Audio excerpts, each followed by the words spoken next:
할렐루야. 오늘 좋은 날 주신 하나님께 영광을 돌립니다. 오늘도 좋은 날 되시기를 주님의 이름으로 축원합니다.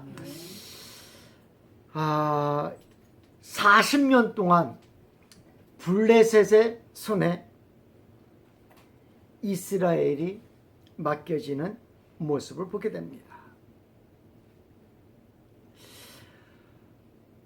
블레셋은 이방인이라는 뜻을 가지고 있습니다. 성경은 이방인에 대한 경고의 메시지를 항상 해주는 모습을 보게 됩니다. 특히 이방인들로 인하여 이스라엘은 늘 자신들의 정체성을 잊어버리곤 합니다. 이 히브리 사람들이 이방인들이 들어와서 히브리 사람들의 삶을 사는 것이 아니라 이방인들의 삶을 계속 살아가니까 그 모습이 좋아 보여가지고 이스라엘 사람들이 히브리적인 사고들을 버리고 그 사람들의 삶을 살아가려고 하는 그 모습들이 자꾸만 나타나는 거예요. 그래서 자신들의 정체성을 자꾸만 잊어버려요. 뿐만 아니라 당시에는 책도 없었잖아요. 요즘처럼 책이 많았으면 말입니다. 율법 한 권씩 그냥 이스라엘 전체에 다 뿌려놓고 말입니다. 책대로 살아라. 이렇게 했을 때 책도 없어요. 회당도 없어요. 그 당시에는 회당도 없었어요. 예수님 때에 가사나 이제 회당이나 이런 것들이 이제 정착하게 되었지, 그전에는 회당도 없었어요. 오로지 가르치는 말씀은 어디에 가서만? 성전에 가서만. 이게 좀 그래도 이스라엘 백성들이 말씀에 대한 노하우라든가 이런 것들이 굉장히 약해져 있는 그런 상태였어요. 그럼 말씀이 굉장히 강하게 말씀뿐이다. 말씀만 하나님이 주신 우리에게 주신 말씀만 붙잡아야 된다라고 굳건히 가졌던 때, 그전까지는 이렇게 말씀에 대한 막 요구성, 말씀에 대한 갈급정 이런 것이 없었거든요. 언제부터 있었느냐? 바로 바벨론 포로 때부터 있었어요. 그전까지는 그게 없었어요. 그래서 말씀을 지켜야 한다라는 그런 것도 없었어요. 내게 말씀이 없었으니까. 근데 바벨론 포로로 가서 막상 보니까 자신들이 하나님한테 벌 받아가지고 와 있는데 하나님께 예배 드릴 수 있는 상황도 아니고 제사 드릴 수 있는 상황도 아니고 절기를 지킬 수 있는 상황도 아니고 아무것도 못하는 거예요. 그러니까 그때부터 제사장들이 말씀 율법 그때부터 강화되기 시작하는 거예요. 이제 오늘 본문으로 다시 들어가서 또한 블레셋의 건축을 살펴보면 말입니다. 상당히 건축에 대한 기술이 발달되었던 것을 알 수가 있습니다. 여러분, 이스라엘은 아직 그런 건물을 지어본 역사가 없는데 삼손이 죽을 때에 건물에서 가운데 기둥 어떻게? 2개를 다 잡고 그냥 크고 물을. 이스라엘에 그런 건물이 있었다 없었다? 없었어. 건축술도 블레셋이 상당히 발전한 거예요.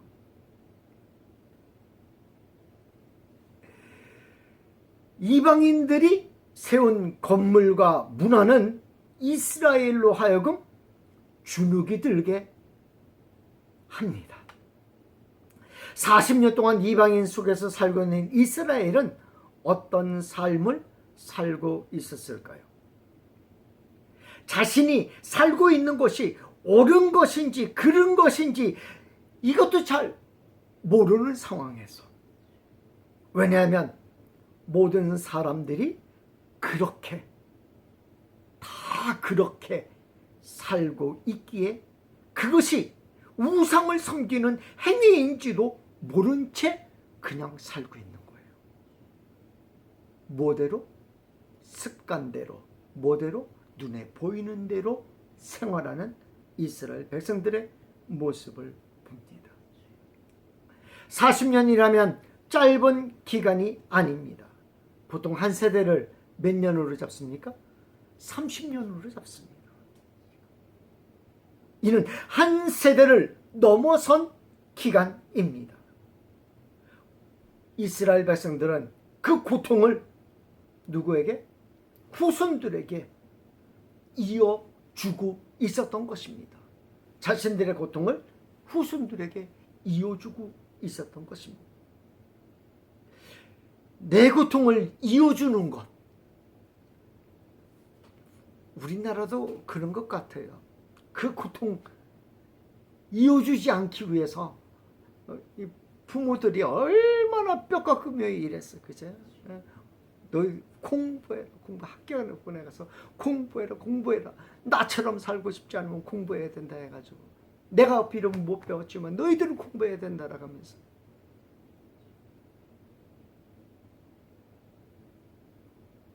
아마 그 심정으로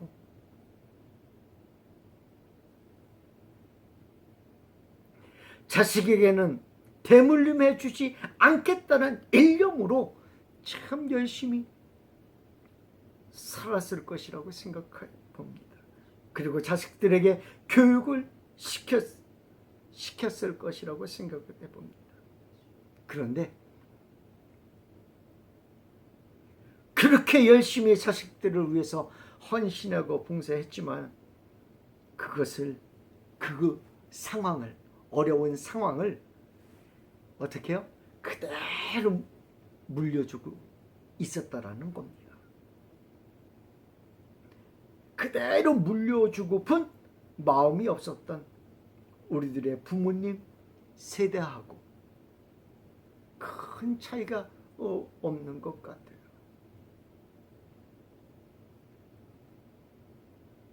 아이들은 왜 엄마 아빠는 아둥바둥 살아, 조금 여유를 가지고 살면 안 돼라고 말하지만, 부모님의 세대에는 그렇게 여유로울 시간이 없었습니다. 이 말은 먹을 것이 없었으면 라면 먹으면 되지 왜 굶었어? 라는 말과 같았을 것입니다. 이스라엘 백성들이 40년 동안 블레셋의 손에 넘겨졌다고 합니다. 단지파인 마노아가 살던 곳은 소라라는 곳입니다. 이 소라라는 곳은 말입니다, 지형적으로 유다 땅이에요. 유대 땅, 유다 지파 땅이에요. 유다 지파. 원래 단지파는 블레셋 땅을 제비 뽑았지만 그 땅의 거민을 쫓아내지 못하여 거주할 땅을 구하던 중이었습니다. 사사기 18장 1절 말씀에는 그때 이스라엘에 왕이 없었고 단지파는 그때에 거주할 기업의 땅을 구하는 중이었으니, 이는 그들이 이스라엘 지파 중에서 그때까지 기업을 분배받지 못하였습니다. 분배받지 못한 것이 아니라 뭐예요? 사사기 1장 2장으로 넘어가면 뭐예요? 그들이 블레셋을 쫓아내려고 막 했다가 오히려 어디로? 산으로 쫓겨가는 거예요. 산으로 쫓겨가는 거예요. 그래서 소라에서 살 수밖에 없는, 소라가 누구 땅이라고요? 유대 땅. 유대 땅에서 사는 거예요. 그래서 유대 땅이자 뭐의 경계선이에요? 블레셋 땅하고의 경계선에서 사는 거예요.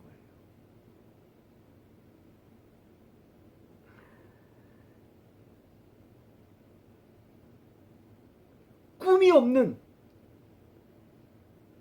그러니 땅을 읽어도 읽을 땅도 없겠지만 기름진 땅으로 갖고 놓으면 그 땅은 누구 거예요? 유대 거예요. 언제 자신의 땅을 구할지 기약 없는 삶입니다.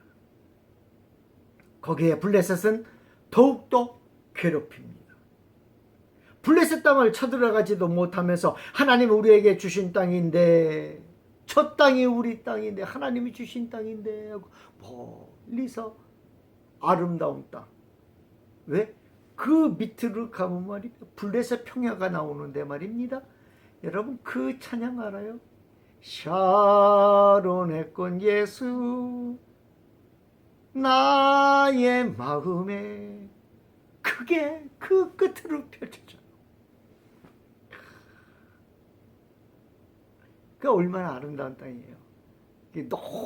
그 소라라는 지역이 좀 지대가 높거든요. 산지를 좁게 갔으니까 높은 지역에서 저 밑에 그 샤론의 꽃 향기가 쫙 나는 그 향기가 올라올 적마다 저 땅 하나님이 우리에게 주신 땅인데 그러며 살지 않았을까요? 그런데 그들에겐 꿈이 없어요. 꿈이 없어요. 어떤 꿈? 저 땅 쳐들어가자.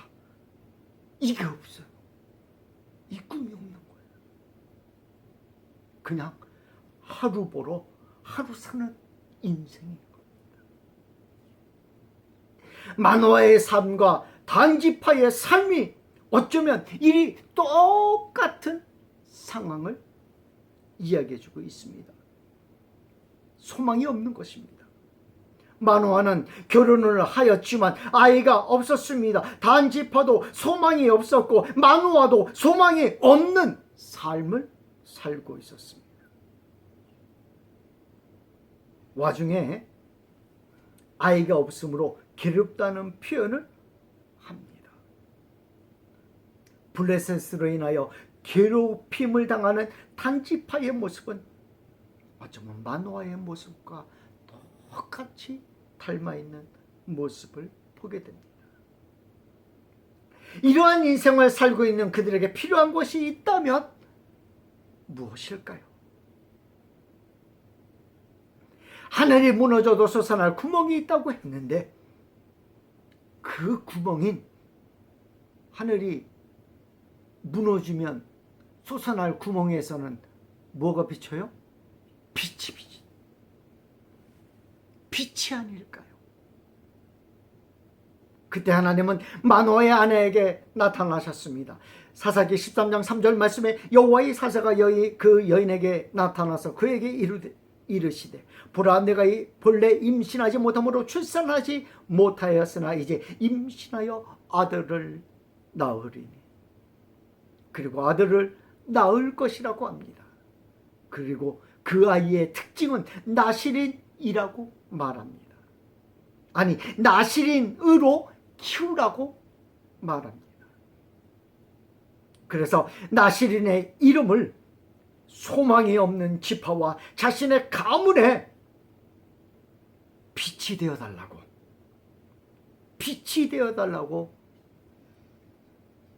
빛이라고 지었습니다. 그 아이의 이름을 빛이라고 지었어요. 다른 의미로는 태양이라고 지었어요. 삼손이 그 빛이 되어 주길 바란 마음이었을 것입니다. 빛엔 두 가지 의미가 있습니다. 나의 인생이 빛나길 바라는 마음에서 빛의 의미가 있습니다. 그리고 힘의 의미가 있어요. 힘. 태양은 모든 것을 파괴시키는 강력한 불의 의미를 가지고 있습니다. 그래서 악한 무리들을 태양의 힘으로, 강력한 힘으로 무찔러 주기를 바랄 수도 있을 것입니다. 또한 정의의 의미가 있다고 합니다. 이제 온누리라는 의미가 있을 것입니다. 모든 것에 비치는 영향이라고 할 수 있을 것입니다. 삼손 뜻은 태양이라는 뜻과 빛이라는 뜻을 동시에 가지고 있는 것입니다. 삼손의 부모는 삼손이 나실인이라는 것을 하나님께서 미리 알려주셨습니다. 그래서 삼손의 부모는 삼손이 나실인이라는 것을 알고 있었습니다. 그러기에 아이가 태어나자 삼손이라고 지은 것입니다. 빛이라고 지은 것입니다. 이스라엘의 빛이 되라고, 태양이 되라고 지은 것입니다. 단지파의 빛이 되어달라고 유일한 소망이라고 지은 것입니다. 왜냐하면 하나님으로부터 신명을 받은 나실인이었기 때문입니다. 우리가 오늘 본문을 살펴보면서 나실인에 대하여 먼저 살펴보도록 하겠습니다. 많은 사사들이 있었습니다. 그동안 우리가 쭉 하고 많은 사사들을 살펴보았어요. 그러나 그 사사들이 나실인이었던 사람은 없어요. 사사로서 나실인은 삼손이 유일합니다. 그만큼 삼손은 나실인으로서 사사로서의 역할을 다 감당하는 자였던 것입니다. 성경에는 나실인이 3명이었다라고 합니다. 삼손, 그리고 사무엘, 그리고 세례요한이라고 합니다. 나실인이 되는 규정이 있습니다. 성경은 나실인에 대한 규정에 대하여 말해주고 있습니다. 혹시라도 실수하는 경우가 생기면 안 되기에 이 미시나에서는 구체적으로 어떻게 해야 하는지를 기록해주고 있어요. 성경은 아웃라인이 있죠. 아웃라인만 딱 하고 이야기해주고 있는데 미시나에서는 야, 나실인은 최소한 이렇게 하면 안 돼 하고 이 항목을 늘려가지고 막 풀이에 놓은 모습을 보게 됩니다. 나실인은 말입니다. 한시적 나실인과 평생 나실인으로 나뉩니다. 한시적 나실인은 하나님께 헌신하기를 원하는 모든 자들에게 적용되는 것입니다. 나실인 소원을 한 자는 최소한 30일 이상의 기간을 정해야 했습니다. 소원 기간이 만료하면 그때까지 자란 머리털을 깎아 제물과 함께 하나님께 제사를 드려야 했습니다. 대표적인 이런 일을 행한 대표적인 인물이 바울이 내가 갱그리아에서 머리를 깎았다 하고 이야기한 그 모습 가운데는 뭐야? 서원하고 그 기간 동안 서원한 그 기간 동안 뭐인 거예요? 머리를 자르지 않고 딱 있다가 서원이 딱 끝나는 기간이 되자 머리를 딱 깎은 그 모습을 가지고 있는 것. 사도 바울이 2차 선교 여행을 마치고 예루살렘으로 기항하던 중에 갱그리아에서 머리를 깎은 것도 이 규례에 따른 것입니다. 평생 나실인은 삼손, 사무엘, 세례요한 3명입니다. 우리가 알고 있는 것은 보편적으로 3가지를 행하지 말라는 것입니다. 위에서 언급하고 있는 상황들은 나실인으로서 실수하면 안 되기에 미시나에 구체적으로 그런 규칙을 만들었던 모습을 보게 됩니다. 성경을 토대로 나실인에 대하여 살펴보면 3가지입니다. 나실인은 포도나무에서 나는 소산물에 입을 대지 말아야 한다라는 것입니다. 우리는 쉽게 이야기합니다.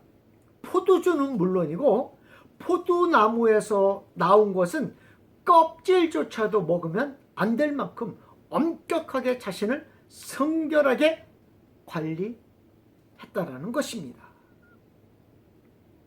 나는 나실인이 아니기에 나실인처럼 특별하게 관리를 안 해도 된다고 생각하면 안 됩니다. 마치 술과 구원은 상관없다고 보는 것입니다. 그래서 때로 스트레스 해소용으로 한두 잔을 하는 것입니다. 부드러운 술은 몸에도 좋다는 구설에 현혹되어 마시는 경우도 역시 마찬가지입니다. 그런데 심각한 경고를 해드리고 싶습니다. 나시린의 가장 큰 특징은 거룩성이라는 겁니다. 거룩성. 세 가지를 금하는 이유도 거룩성을 유지하기 위한 방편인 것입니다. 그런데 우리는 예수님이 나에게 들어오심으로 거룩하게 되었다라는 사실입니다. 성령님이 내 안에 계심으로 우리는 거룩한 존재가 되었다라는 것입니다. 그러므로 우리가 그러한 측면에서는 평생 나시린이 됩니다. 평생 나시린. 왜? 성령님이 내 안에 계시니까. 거룩성이, 나시린은 거룩성의 거룩성이 그 중심인데 나는 이미 성령님이 내 안에 계심으로 내가 거룩해졌기 때문입니다. 그러므로 우리가 나시린이 된 것입니다. 나시린인 우리가 거룩성을 유지해야 한다는 것은 당연한 이치일 것입니다. 거룩 또한 거룩성을 해치는 것은 금하는 것도 옳다고 보는 것입니다. 두 번째로 나시린은 부정한 것을 가까이 하지 말아야 한다라고 성경은 말해주고 있습니다. 그래서 시체를 가까이 하지 말라고 되어 있지만 인간으로서 부정한 것을 피한다고 되는 것은 아니라고 봅니다. 그럼에도 이를 지켜야 하는 것은 하나님의 사람으로서 죄악 가운데 있으면 안 되기 때문인 것입니다. 죄악 가운데 있지 말라고 하시는 말씀 같아요. 어떻게 평생 나시린으로 있으면서 부정한 것 가까이 안 할 수가 어떻게 있을 수 있겠는가? 우리가 흔하게 그렇게 생각하잖아요. 시체만 안 만지면 되지요, 뭐. 아니에요. 그것만 부정하다라고 성경은 이야기해주고 있지 않거든요.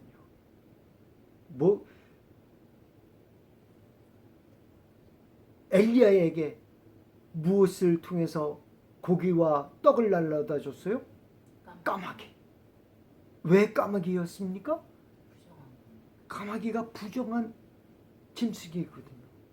근데 이스라엘 땅에 까마귀가 많다 적다? 많아요. 그래 길 가다가 까마귀를 볼 수 있다 없다? 많이 있어요. 그럼 내가 부정해지는 거예요. 부정한 것을 가까이 하지 말라겠는데 그것을 봄으로도 부정해지는 거예요. 그래서 간단하게 그런 것을 그 부정함을 씻을 수 있는, 정결케 할 수 있는 의식인 무엇? 집에 들어갈 때 항아리가 있어가지고 물 항아리가 있어가지고 손하고 발하고 씻고 들어가는 이런 모습들. 간단하게 내 부정함을 씻는 의식을 행하는 거예요. 그런 모습들도 될 수 있으면 피하라는 의미일 것입니다. 부정한 것을 피하라는 의미일 것입니다. 또 마지막으로 나시린은 머리에 삭도를 대지 않아야 한다라는 것입니다. 이는 하나님이 주신 것을 그대로 유지한다는 의미와 함께 하나님의 사람이라는 것을 보여주는 예라고 할 수 있을 것입니다. 즉 나의 머리 위에는 하나님이 계심을 늘 생각하라는 것입니다. 이스라엘 백성들이 말입니다.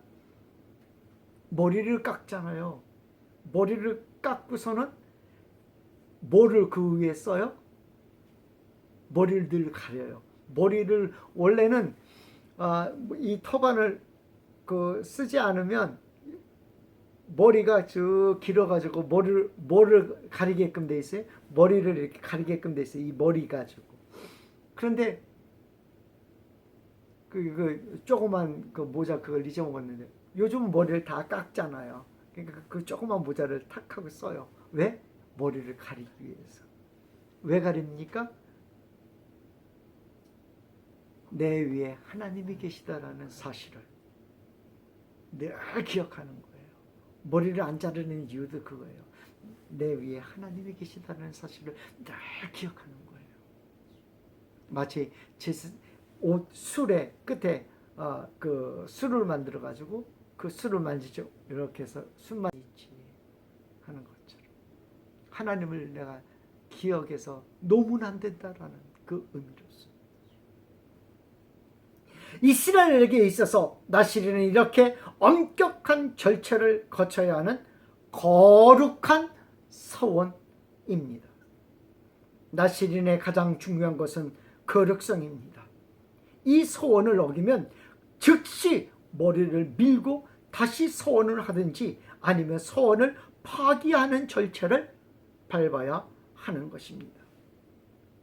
서원을 한 그 부모는 삼손이 나시린으로서 살아야 한다는 것을 알고 있었습니다. 그래서 태어나자마자 머리에 삭도를 대지 않았을 것입니다. 그런 그들에게 있어서 나시린의 삶은 어떤 삶이었을까요?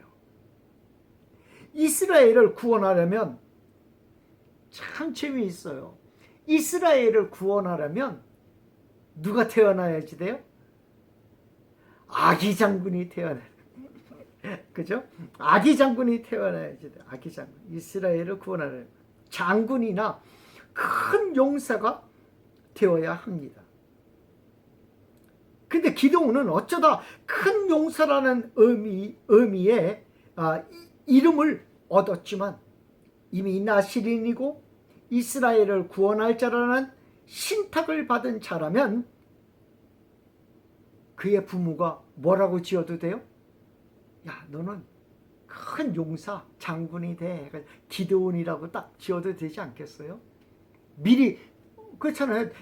하나님께서 미리 가르쳐줬잖아요. 너의 아이는 뭐라고? 신탁을 받은 자야. 블레셋을 물리칠 거야. 이걸 뭐죠? 받았잖아요. 그러면 그러면 큰 장군이 되려면 큰 사람이라는 뜻의 기드온이라고 지을까? 생각하지 않겠어요? 아니면 하나님이 이루실 거라는 입다라는 이름도 괜찮은데 그러지 않겠어요? 그러나 그들은 기드온이라고도 짓지 않고 그 이스라엘 백성들은 그렇대요. 조상들의 이름을 받는 것을 굉장히 좋게 여긴대요. 그렇다면 그들의 조상인 기드온의 이름도 괜찮고 입다의 이름도 괜찮은데 말입니다. 그 이름을 따르지 않고 뭐라고 지었어요?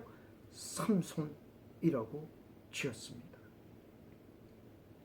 그들에게 있어서 나시린의 삶은 삼손이었습니다. 나시린으로서의 삶은 빛이었습니다. 태양이었습니다. 크리스찬이면 다 아는 구절이 있습니다. 바로 너희는 빛과 소금이라는 말씀입니다. 그렇다면 삼손과 일맥상통하는 면이 있을 것이라고 생각합니다. 너희의 이름이 빛이야. 너희의 이름이 소금이야. 그렇다면 어떻게 사는 것이 빛과 소금으로 사는 길일까요? 잘못하면 율법적인 윤리에 빠지게 되기 때문입니다. 하나님의 말씀인 율법을 지키며 사는 것과 빛과 소금으로 사는 길입니다. 여기에 다른 것을 달 이유는 없습니다. 그러나 삼손의 삶은 율법적인 윤리와는 거리가 먼 것 같습니다. 우리는 여기에서 딜레마에 빠지게 됩니다. 나시린으로서 빛과 소금으로 살아야 하는데 그러하지 못한 자라면 그를 나시린이라고 계속 불러줘야 되는가, 아니면 그를 사사라고 계속 불러줘야 되는가 라는 거예요. 많은 고민에 빠지게 합니다. 우리는 다시 본문으로 돌아가야 합니다. 그가 사역을 하면서 사사기 13장 24절 말씀에 그 여인이 아들을 낳음에 그의 이름을 삼손이라 하니라. 그 아이가 자라매 여호와께서 그에게 복을 주시더니 소라와 에스더올 사이에 마하네단에서 여호와의 영이 그를 움직이기 시작하셨더라. 여호와의 영이 그를 움직이기 시작하셨대요.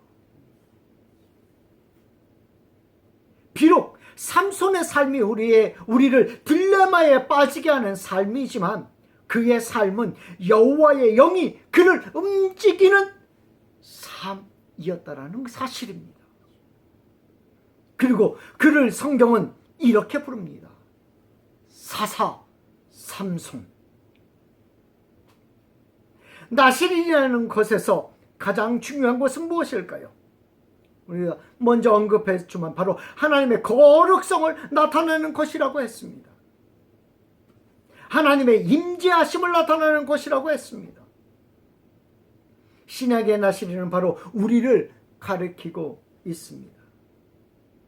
하나님이 예수님으로 성령님으로 임재해 계시기 때문입니다. 그러기에 우리에게는 이렇게 불려지고 있습니다. 거룩한 성도라고. 거룩한 성도로서, 나시린으로서 빛과 소금의 역할을 감당하는 귀한 역사가 있기를 축원합니다. 소라와 에스다올 사이 마하네단에서 여호와의 영이 그를 움직이기 시작하였더라 라고 얘기해 주고 있는데, 여호와의 영이 그를 움직여서 제일 먼저 한 것이 무엇인지 아세요? 이방 여인을 보고 좋아하게 하는 것. 여호와의 영이 그를 움직여. 삼손 움직여 하고 좌루가 우루가 하면서 다 조종해서 데리고 간 것이 이방 여인을 보는 거였어. 그래서 내가 그를 아내로 맡고 싶습니다 라고 얘기해. 그 부모가 무슨 소리냐고 반짝 뜨잖아요. 말도 안 되는 소리 하지 말라고. 성경이 그렇게 얘기해요. 여호와로 말미암은 줄 알지 못하더라. 그 일이 여호와로 말미암은 줄 알지 못하더라.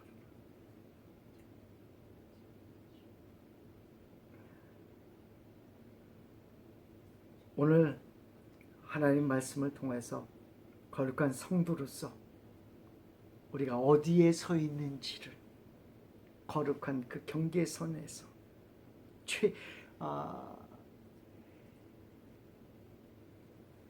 전쟁터의 최 끝단에서, 그 끝이잖아요. 전쟁터의 끝이잖아요. 그 끝에서 싸우는 성도로서, 거룩한 성도로서, 나시린으로서 과연 나는 빛과 소금의 역할을 감당하고 있는가? 빛과 소금의 역할을 감당하는 귀한 역사가 여러분 안에 있고, 그 일을 통하여 하나님께 더욱더 영광 돌리는 삶을 살기를 다시 한번 축원드립니다. 기도하겠습니다.